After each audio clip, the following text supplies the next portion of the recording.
ये है वाराणसी का संकट मोचन मंदिर, एक ऐसा मंदिर जहां हनुमान जी ने साक्षात तुलसीदास जी को दर्शन दिए और उन्हीं की इंस्पिरेशन से तुलसीदास जी ने यहाँ मिट्टी की एक हनुमान जी के विग्रह की स्थापना की। अब सोचो 400 साल से इस मूर्ति पर लगातार पानी लग रहा है, फिर भी ये मिट्टी आज तक पिघली नहीं है। आखिर क्यों? और 7 मार्च 2006 को इसी आंगन में खड़े एक पेड़ ने हजारों लोगों की जान कैसे बचा ली? तो चलिए डिकोड करते हैं इस मंदिर की अनब्रेकेबल इंजीनियरिंग और हिस्ट्री को। सबसे पहले जानते हैं इसकी हिस्ट्री। तो इसकी हिस्ट्री दर्शन के ठीक बाद से शुरू होती है। एक बार जब खुद तुलसीदास जी के हाथों में भयंकर दर्द हुआ जिसे कोई वैद्य ठीक नहीं कर पा रहा था, तब उन्होंने इसी विग्रह के सामने ध्यान लगाकर हनुमान बाहुक की रचना की और चमत्कारी रूप से उनका दर्द बिल्कुल ठीक हो गया।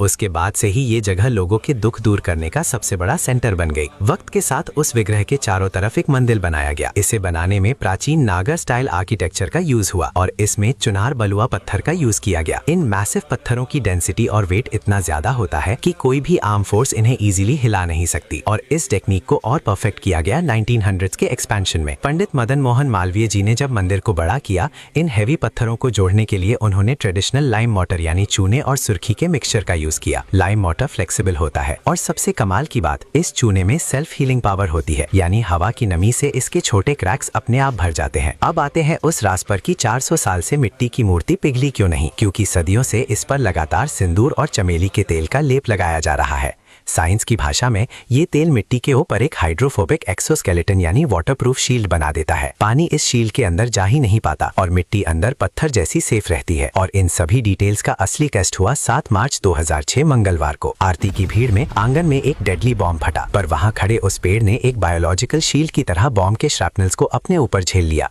जो सुपरसोनिक शॉकवेव आगे बढ़ी, उसको दीवारों के फ्लेक्सिबल लाइम मोटर ने एक शॉक अब्सॉर्बर की तरह दबा लिया। और क्योंकि मंदिर का आंगन ओपन टू स्काई था, बॉम्ब का सारा एक्सट्रीम प्रेशर आंगन में ट्रैप होने के बजाय एक चिमनी की तरह सीधा आसमान में निकल गया।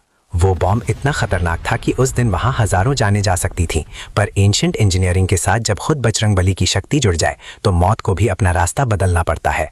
हनुमान जी की कृपा और भक्तों के विश्वास ने मिलकर उस दिन मौत को भी हरा दिया और भक्तों की अटूट श्रद्धा के कारण अगले ही दिन मंदिर में पहले जैसी ही रौनक लौट आई थी।